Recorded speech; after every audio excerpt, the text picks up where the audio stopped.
Hello everyone, tara at magluluto na naman tayo ng kakaibang ulam ideas ngayon. So ayan, meron tayo ditong century tuna, yung hot and spicy, at syempre nilagay ko na sa tasa para hindi na hassle pagluto natin mamaya.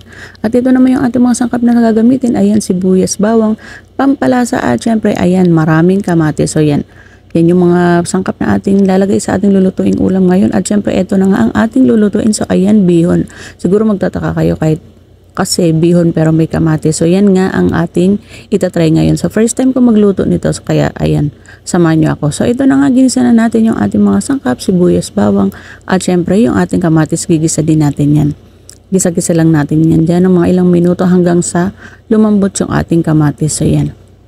At syempre dahil okay na yan, malambot na yung ating kamatis, ayan, nilagay na rin natin yung ating century tuna. So yan, dalawang maliit na lata lang yan nilagay ko dyan. So yan, gisa muna natin sa ating mga sangkap at sa ating kamatis yung ating century tuna. So ayan, haluin lang natin yan.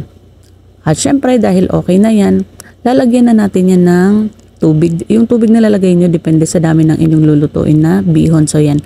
So ito na nga, ayan, kulong-kulo na yan. Kaya hinahalo ko muna. At syempre maya-maya lalagay na natin dyan yung ating bihon. So ito na nga, ayan, nilagay ko na. So yan, ganito lang, napakasimple lang nitong lutuin at syempre napakadali lang. So ilagay na natin yung ating bihon at syempre ilulubog lang natin yan sa sabaw dahil mabilis lang naman itong maluto. Yan, hinahalo-halo para mapantay yung lasa ng ating niluluto. So yan, mabilis lang naman lutuin ang bihon. So yan, nagtry ako nito, ngayon lang ako nito nagluto. Try ko na walang maraming sahog. So yan, tuna lang at yung ating kamatis, mga sangkap. So yan.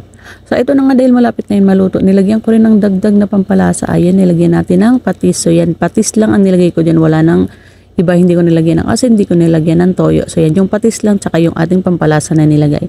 So ito na nga, ayan, luto na. O diba, napakabilis lang lutuin ito at napakasimple ng mga sangkap. Hindi ka masyadong gagastos dito.